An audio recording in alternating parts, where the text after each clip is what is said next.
Genade, barmhartigheid en vrede word ryklik geskenk van God ons Vader en ons Here Jesus Christus deur die kragtige werking van die Heilige Gees. Amen. Nou op 'n keer het die Joodse geestelike leiers Jesus probeer vastrek met 'n vraag. Ons lees daarvan Matteus 22 vanaf vers 34. Toe die Fariseërs hoor dat Jesus die Sadduseërs die mond gesnoer het, het hulle bymekaar gekom en een van hulle, 'n wetgeleerde, het hom met 'n vraag probeer vastrek. Meneer, vra hy, wat is die grootste gebod in die wet?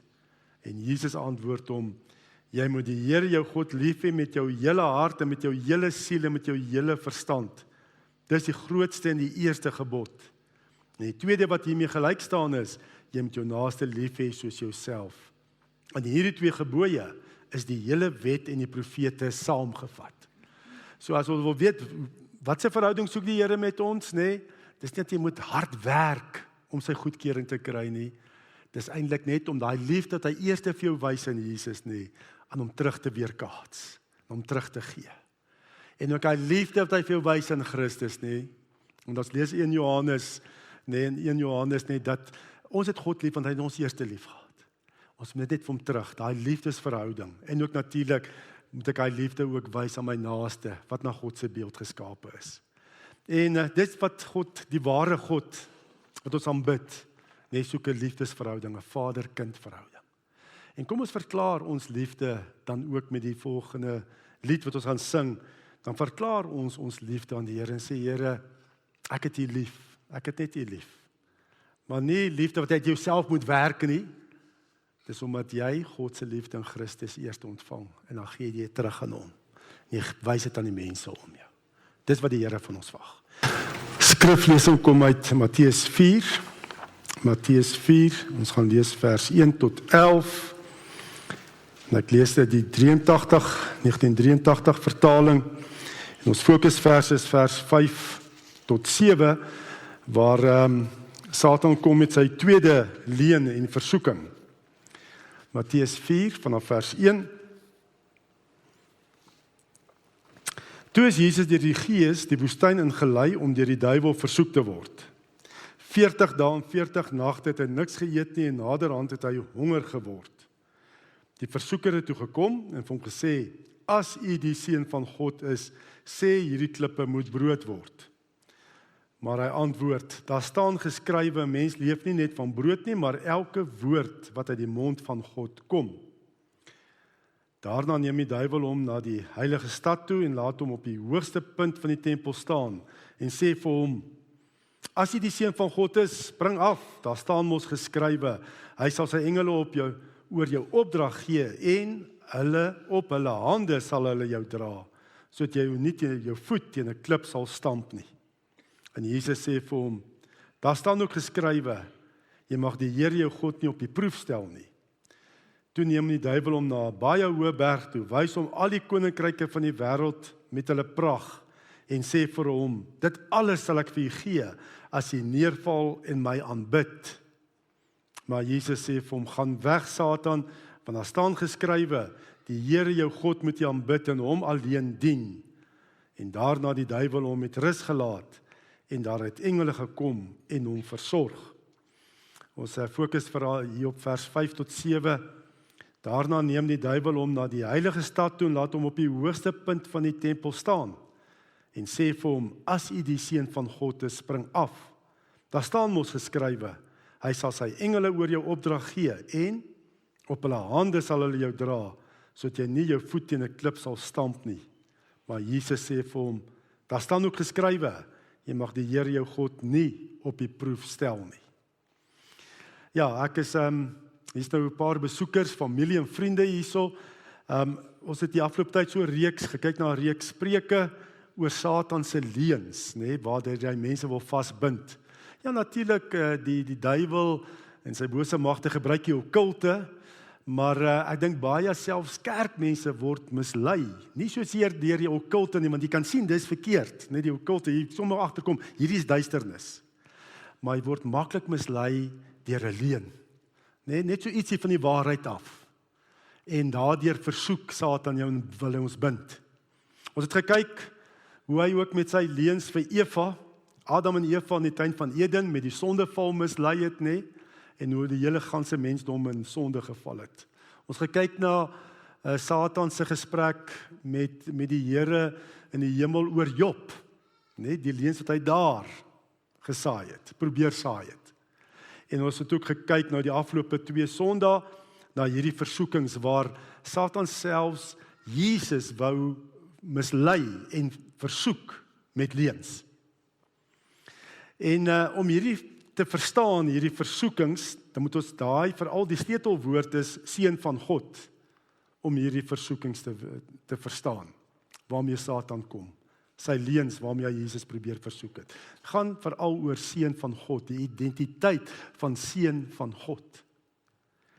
En Matteus se hele evangelie gaan eintlik daarom om ons te openbaar wie Jesus is, dat hy die seun van God is, dat hy die Messias is, wat gekom het om vir ons sondes te sterf. En daarom is hierdie versoekingsgeskiedenis nog deel van die inleiding waar Matteus vir ons vertel wie Jesus is. En hy begin al, sommer in Matteus 1 vers 1, lig hy die sluier, net die gordyn oop om te sê wie Jesus is, begin met die geslagsregister van Jesus Christus, die seun van Dawid, die seun van Abraham. En dan gaan hy verder, Matteus, en hy vertel hoe die engel gekom het en vir Josef gesê het, hierdie woorde, sy sal, want Josef wou skei van Maria, nee, want sy het swanger geword, en hy het gedink sy het 'n buiteegtelike verhouding, maar ons weet, dit was deur die werking van die Heilige Gees, en dit wat ons ook vier met Kersfees. Dan sê die engel vir Josef, sy sal 'n seun in die wêreld bring, nee, Maria, en jy moet hom Jesus noem, want dis hy wat sy volk van hulle sondes sal verlos.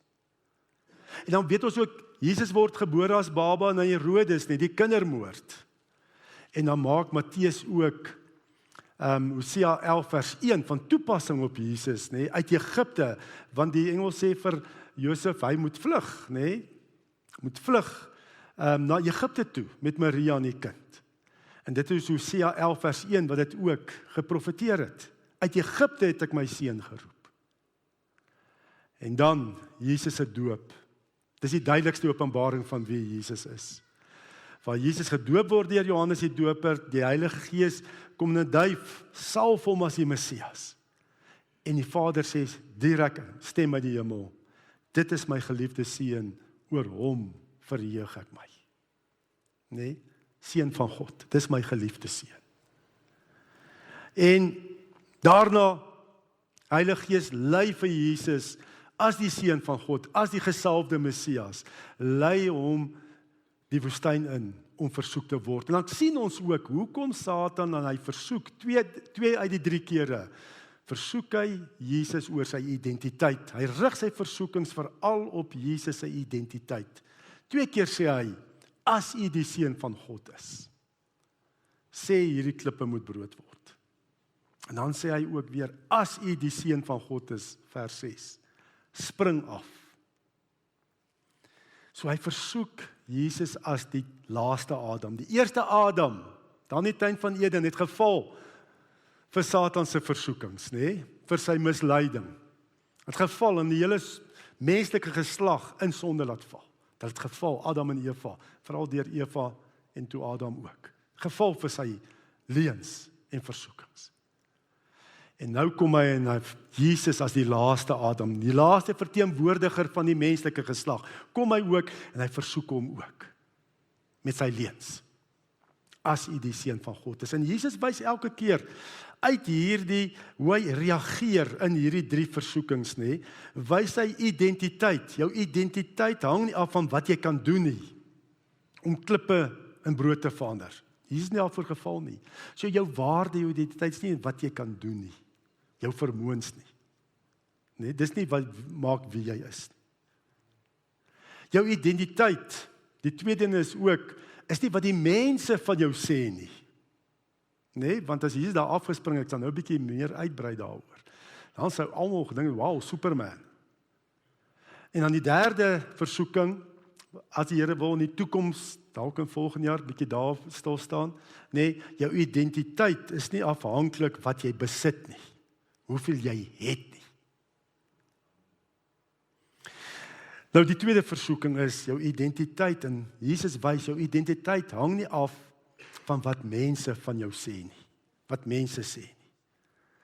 Nee, as jy die seun van God is, spring af. Eintlik sê Satan hier vir Jesus, man, gebruik die Vader se beloftes. Buig dit uit, sommer vir enigiets. Buig dit uit. Nee, misbruik jou messiaanse mag en krag, nee, om uit hierdie probleem te kom. Om aanbid te word, om deur mense bewonder te word. Want die verwagting was in daai tyd, die Joodse verwagting was dat die Messias op die tempel se dak sal verskyn. Nee, en hy sal met 'n wonderwerk iets doen en almal sal hom aanbid en sê, wow, Messias. So hy kom nou en sê, wys, nee, gebruik die Vader se beloftes. Hy haal die woord aan, Psalm 91 en sê, maar dit staan mos daar, nee, hy probeer sy versoeking nog krag gee deur die woord aan te haal buite konteks. Ek vat net gou 'n bietjie saam. Ek wil net 'n bietjie kyk hoe ons God se beloftes kan toepas. Maar hy probeer dat Jesus God se beloftes moet uitbuit en misbruik, net dat mense hom moet aanbid. Want die Jode het gedink, ja, dis hoe die Messias gaan kom. Hy gaan spring van die dak van die tempel. En nou sê die duiwel, doen dit, dat die mense jou kan aanbid. Nee, soos 'n Superman, spring af en land grasieus daar op die tempelplein, op die plaveisel. Maar Jesus sê nee, hy sal nie God beproef nie. Hy sal nie God beproef wat God moet wys, nee, sy getrouheid aan hom nie. Sy Vader, dat sy Vader getrou is aan hom nie. Hy onderwerp hom aan sy Vader se wil, deur die pad van kruis en lyding te kies. Ja, as hy seker afgespring het, die mense in Judea sal hom seker as 'n sensasie sien en hom aanbid het en sê wonderlik, nee. En Jesus word vandag wêreldwyd aanbid, nee, en hy word geëer, maar nie omdat hy vir sensasie onder mense gegaan het nie, maar omdat hy hom onder sy Vader se wil geplaas het, om die pad van lyding, pyn en lyding te stap. En daarom word hy wêreldwyd nou aanbid, nie net in Judea, as hierdie wonderfiguur nie. Wêreldwyd, alle kulture en tale, aanbid Jesus as hulle saligmaker en verlosser.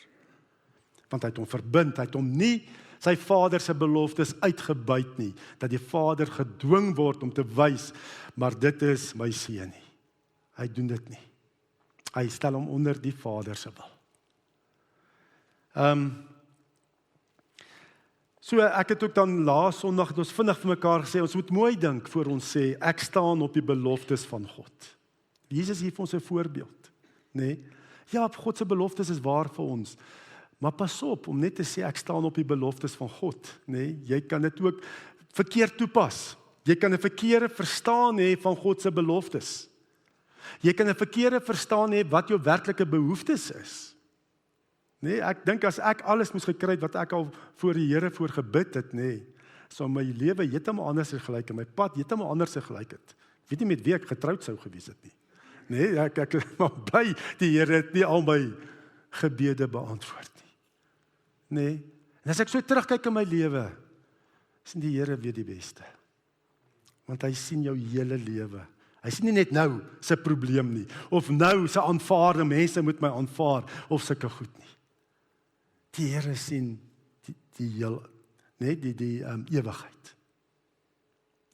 En partykeer dan vra mens vir goeders en dis nie regtig jou behoefte nie. Dis dalk iets anderster. Ons het laas Sondag bietjie daarna gekyk. Nog 'n gevaar is ook, jy's dalk is die belofte van die Here nie op van jou van toepassing nie. En jy gebruik hom uit konteks en jy sê maar ek staan nie op en dan gebeur dit nie want dit is nie eintlik van toepassing vir jou omstandighede nie. Nee, en dan begin jy twyfel. En dan is dit eintlik tot nadeel. Want kyk, die Here het nou nie, ek staan dan op hierdie hoekom gebeur dit nie. Was nie op jou van toepassing nie. Nog 'n gevaar is, jy is dalk nie in 'n toestand om God se beloftes te ontvang nie. Nee, vanweë sonde en ongehoorsaamheid. Nee, as jy 'n verkeerde lewe lei en nou bid jy die Here jou seën in hierdie verkeerde besluite wat jy geneem het. Jy kan dit mos nie doen nie. Die Here kan mos nie jou verkeerde en sonde seën nie. Jy moet kom tot bekering. So ja, dit vra 'n verhouding met die Here om sy beloftes reg toe te pas in jou lewe. En ek gaan nou 'n paar riglyne gee. Ek laas Sondag sê so 'n paar riglyne gee hoe om God se beloftes in sy woord, want dit is van ons, dit geld vir ons. Jesus het sy beloftes kom waarmaak vir jou lewe, maar jy moet gou 'n paar riglyne hoe jy God se beloftes reg kan toepas in jou lewe. Die eerste een is die beloftes van God waarop jy dink jy staan, moenie 'n plaasvervanger word vir getrouheid nie. Moenie 'n plaasvervanger word dat jy nie jou verantwoordelikheid nakom nie. Nee, die Here sê Filippense 4 vers 19.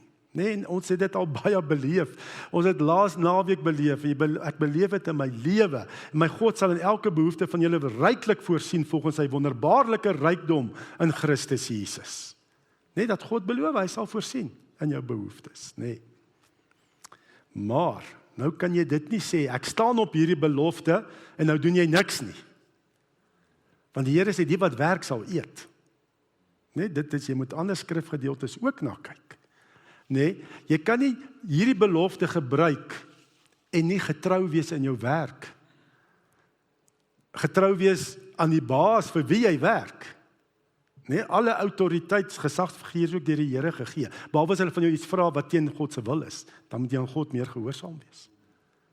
Nee, daar word ook ander plekke in die woord gesê, ons moet werk, ons moet getrou werk, ons werk doen, om onsself te kan versorg en ons families, en die Here seën my werk dat daar voorsiening is. En die Here wil ons moet hard werk en hy wil seën dat daar genoeg voorsiening vir my familie en ook vir God se dienswerk is. En ook om vir armes te kan gee. Dat ek nie net vir myself lewe nie. Dat ek ook my oop hand kan hê om ook vir die armes te kan versorg, vir God se koninkrykswerk. Ek onthou maar net jare terug, voor ek in die bediening gekom het, toe ek nog in die weermag was, sit ek in 'n ordergroep van die eenheid, en toe bespreek hulle, daar was 'n korporaal, en ja, hy het radikaal tot bekering gekom, nee, en hy was aktief in die kerk, maar hy was toe op 'n kursus gewees in Bloemfontein, en die kursus sou die Vrydag klaarmaak, die Vrydagmiddag, en dan, maar die kursus toe verleng, dink die weer het nie saamgewerk, het oorgaan na die Saterdag toe. En toe het hy self onttrek van daai kursus, want hy het 'n afspraak gehad dat hy by sy kerk, nee, sal hy betrokke wees by gemeentekamp wat die Vrydag aand begin het. En toe het hy sommer daar onttrek. Nou praat ook ongelowig, dit is nie getrouheid nie. Die weermag betaal sy salaris en hy onttrek en sê, maar ek gaan nou daar in die kerk werk. Dit is nie reg nie. Jy kan nie jou verantwoordelikheid ontduik. Dit is ek staan op God se beloftes nie.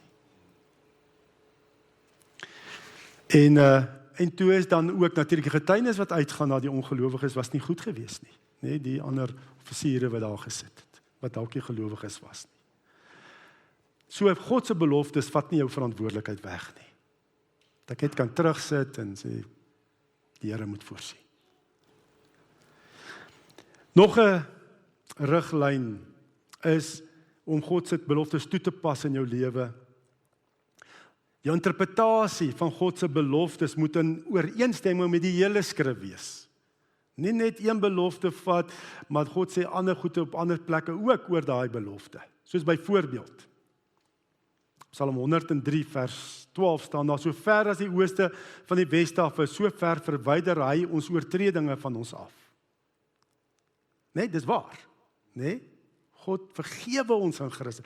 Hy vat so ver weg dat jy dit nie kan meet nie, want oos en wes, daar's nie oospool of 'n wespool nie. Nee, jy kan dit nie meet nie, so ver vat God ons sondes weg. Maar Jesus sê ook in sy bergpredikasie, as julle ander mense hulle oortredings vergewe, sal julle hemelse Vader julle ook vergewe. Maar as julle ander mense nie vergewe nie, sal julle Vader julle ook nie julle oortredings vergewe nie. So jy kan nie sê, Here, vergewe my, maar ek loop met bitterheid in my hart teenoor ander mense. Ek is nie bereid om te vergewe nie. Dit wat God jou moet vergewe is ver meer as wat jy ander mense moet vergewe. Verstaan die? Nee, jy moet dan weet. Jy moet met ook bereid wees om te vergewe. En dan vat die Here jou sondes weg, so ver as die ooste verwyder is van die weste, as jy jou sondes bely. Ons moet ook nie, nog 'n riglyn is, ons moet ook nie morele beginsels oortree nie. Sê ek staan op God se beloftes, maar ek oortree morele beginsels. Nee? Ons weet, daar's byvoorbeeld 'n beginsel wat die Here sê, Galasiërs 6 vers 7, moenie jouself mislei nie, God laat nie met hom spot nie, wat 'n mens saai, dit sal hy ook oes. Nou sê ons, ja, God is die God van genesing, nee? Een van sy name beteken genesing. Maar nou vra ek, Here, genees my, maar ek is 'n kettingroker, en nou sukkel ek met emfyseem, nou vra ek dat die Here my bonatuurlik moet genees. Maar wat van hierdie beginsel? Nee, wat 'n mens saai, dit sal jy ook oes.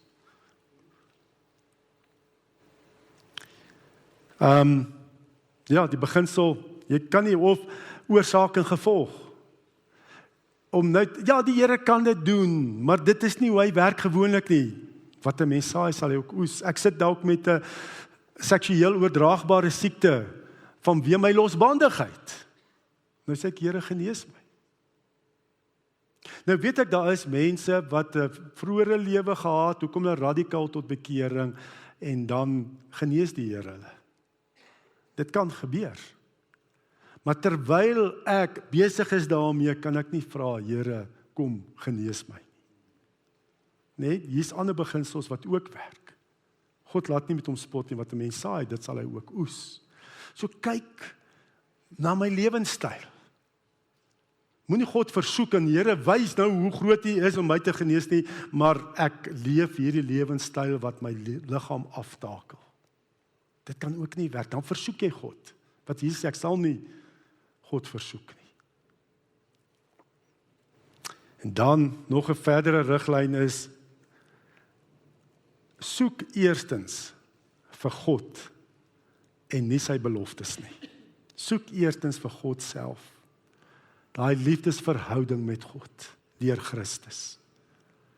En nie sy beloftes nie, want baie keer wil ons God dien vir wat ek kan kry. Nee, dis daai spaarwiel godsdienste wat ons het, nee. Veral hier in eksamentyd, dan word daar baie meer gebid as ander tye. Nee, dan wil ek sê, Here, help my. Ek dink nou maar aan ons studente en so. Maar dan, as ek klaar is met die eksamen hier in Desember, dan vergeet ek van die Here, ek het hom ons nie nou nodig nie. Net soos wanneer jy op vakansie gaan, jy wil nie sonder jou spaarwiel op vakansie gaan, maar jy hoop ook nie, jy gaan hom nodig kry nie. En so leef ons baie keer met die Here ook. Nee. Soek eerstens vir God. Hierdie belofte is vir alle kinders van die Here. Dit is van toepassing op ons almal wat vashou en glo dat Jesus my saligmaker is, die Here van my lewe. Ek sal jou nooit verlaat nie, jou nooit in die steek laat nie. Dis vir ons almal wat gelowig is. Nou, wat meer? Wat kan meer wees as dit? Om te weet God is by my. Watter wonderwerk, watter seëning, nee, watter plesier, watter prestasie, watter erkenning kan belangriker as dit wees? Dat God is met my, in my lewe, al gaan ek deur wat? Is die Here by my? Nou ek weet nou nie eintlik hoekom nie, maar ek kon nie lekker slaap gisteraand nie. Ek weet nie hoekom nie, maar ek kon nie lekker slaap nie. Weet jy, as jy hier by 3 uur, 4 uur, nee, wakker lê, dan is daai probleme word so groot. Nee, daai in jou kop word dit so groot. En ek is bekommerd oor alles. Nee, bekommerd oor kinders wat kom kuier en om te ry en wat ook al, en bekommerd oor dit, en bekommerd oor dat, en dit het daai gesê, en dit, en so, en bekommerd as ons nou selfs ook op vakansie gaan, dat die trailer wat so lank net stil gestaan het, so wheelbearings nie sal oppak nie, of wat ook al, die bande nie sal, jy bekommer oor alles, En toe sien ek net skielik, maar die Here is by my. Natuurlik, dit vat nie my verantwoordelikheid weg nie, nee, ek moet kyk na die bande en sê, goed. Maar die Here is by my, en as ek my verantwoordelikheid nakom, God is my Vader in Christus. En ek weet hoe my kinders, hoe ek hulle wil versorg en vir hulle omgee. Nou God dieselfde vir my, hy is volmaak. En weet toe ek so gryp na die Here, nee, toe val hy goed so weg. Wat is belangriker as dit, dat hy sal my nie verlaat, of in die steek laat. En as ek so terugkyk in my lewe, dan kan ek daarvan getuig. Die 22ste kan ek baie hier sê, maar ek het nou heel jaar gepreek, so julle moet ook kom praat. Nee, watter groter belofte is daar, as hierdie, dat God is altyd by my. Dit is groter as enige wonderwerk, belangriker as enigiets anders in hierdie lewe. En dan, 'n laaste riglyn, waar ek wil stil staan is, ons moet onthou dat God dalk 'n groter plan in gedagte het met my lewe, as wat ek dink. Moenie die Here beperk nie. Ek vat nou daai geskiedenis, Handelinge 16, net toe Paulus en Silas, van Handelinge 16 vanaf vers 16 en verder, Paulus en Silas, daar was 'n slavin met 'n waarsêersgees. En hy weet, en sy kom heeltyd in sy plale. En Paulus draai hom en sê, in die naam van Jesus, gaan uit. En hy waarsêersgees is uit, en skielik het daai slavin geen krag nie. En sy kon nie meer dinge voorspel om vir haar baas geld in te bring nie. En toe word die baas kwaad. Nee, en hulle laat Paulus en Silas slaan en in die tronk gooi. En natuurlik Paulus en Silas het daar in die tronk gebid dat die Here uitkoms sal gee, nee, ons lees daarvan in Handelinge 16 vers 25 en 26. So ons sien die bose het krag, nee, kan dinge doen, nee. Maar in die naam van Jesus moet daai gees gaan. Dit staan nie meer krag nie. Want Jesus is die naam bo alle name. Alles en almal moet voor hom buig. En toe, nou is hulle, daar word nie meer geld, die gees van Mammon spring toe ook op in hierdie base, en hulle laat Paulus en Silas slaan in die tronk gooi. Dan staan daar vers 25 en 26. Teen middernag was Paulus en Silas besig om te bid, tot lof van God te sing. En die ander gevangenes na hulle geluister, skielik kom daar groot aardbewing, wat die fondamente van die tronk geskit het, al die deure van die tronk het onmiddellik oopgegaan, en al die gevangenes se boeye het losgeraak. Nee, alles, dit gaan oop. So, as Paulus en Silas dit sien, maar hulle het mos nou gebid en lofliedere gesing, nee, so nou moet jy die pad vat, die haase pad vat, nee, nou moet hulle ontsnap. Maar deur die leiding van die Heilige Gees, hulle besef, God het 'n groter plan, as net dat hulle moet ontsnap. En God se plan was, dat daai tronkbewaarder, wat 'n sleutelfiguur in die gemeenskap van Filippi was, dat hy en sy hele huisgesin tot bekering moes kom. As jy nou verder lees, hy het ingekom en hy dog toe mense het ontsnap, toe sê Paulus, niemand het ontsnap nie, ons is nog almal hier. Nee, hy wou in sy swaard geval het, want dis wat met jou gebeur, as 'n gevangenes ontsnap, dan betaal jy vir daai een se lewe. En hulle bring toe van die evangelie, en hy sy hele huisgesin kom tot bekering, en hy volgende dag het die stadsbestuur hulle self kom uit die tronk uit lei, en hom verskoning gevra. Baie groter plan, as om voortvlugtigings te wees. Nee, en sê, jammer, ons het 'n fout gemaak. En dit moet jy ook besef in jou eie lewe ook. God het dalk 'n groter plan in gedagte. Nie dadelik, jy sien, daar as uitkom, daar gaat jy nie. Die koninkryk, hoe kan dit dien om die koninkryk te bou? Groter plan. Ek beleef het, nee, byvoorbeeld, 2008, toe ons begin het met die oorwinnaarsbediening. Ek gedog is maar net die oorwinnaarsnaweke vir die gemeente. Ek kon nooit kon nooit daai tyd dink, dit sou groei na soveel seminare. En ons het meer buite die gemeente aangebied het die oorwinnaarsbediening as in die gemeente. Dis vir die koninkryk. Kersfees in Claremont. Wat seker so 4 jaar terug begin, hè? Toe is die eerste keer 3 jaar, so kort. Nee, ons het mos maar net die kerssangdienste, Baan het gevra of ons die kerssangdienste program daar tussen daai woonstelblok sou kom, daai woonstelblokke sou aanbied. Ons het daar gekom onder daai tent en maar hier en daar maar getraai en gedoen en so, maar dit is goed. En van daai klompie met kinders en mense wat daarby het so gegroei. Nee, nou, ek meen, julle het beleef, Saterdag 'n week terug. Ek skat dit was oor 2000 mense gewees. Wat daar was. 'n netwerk van mense wat betrokke geraak het in bedieninge om dit te doen. Dit is baie groter as wat ek daai tyd gedink het. Nee, Rihanna, dink jy daai tyd gedink het sal so groot word nie. Nee, God het 'n groter plan. Moet hom nie beperk nie. Jare terug het ook daar op Blou Geldenhuis se velde het hulle mos ook geek aangebied. Onthou julle, ons het ook gaan ondersteun gebedstent wat Gerard hulle gehad het en so. En was dit nog voor COVID gewees, net toe dit gestop, nee, Celeste, nee. En op 'n stadium toe dink ek, maar dit moet ons ook so geek vir die gemeenskap hier aanbied by die burger se gronde in die dinge. En ek dink Celeste, ons het selfs 'n afspraak gehad met een van die organiseerders daarvan, nee, maar het niks gebeur nie. Maar tog het die Here se plan deurgekom. Dit was eintlik maar die geek vir ons gemeenskap. Nee, Saterdag 'n week terug. Dit is omtrent dieselfde. Natuurlik kyk ons gemeenskap net anders. Die geek wat die Here hier doen is net anders. Maar verstaan hoe die Here dinge laat gebeur. Dis baie keer nie soos ek dink nie, maar dit gebeur so en dit is groter. Ons geek is almal geen net, dis alles passelle, alles verniet, want dis die Here se liefde wat deur ons vloei. So, dit gaan in 'n verhouding met die Here. Ons sien beperk. God sien alles en hy sien dit groter. Moet hom nie beperk in jou lewe nie. Wonderlik die gebedstent wat daar was. Nee, was nie net kinders nie, dis almal daar. Dit was die besigste plek omtrent gewees.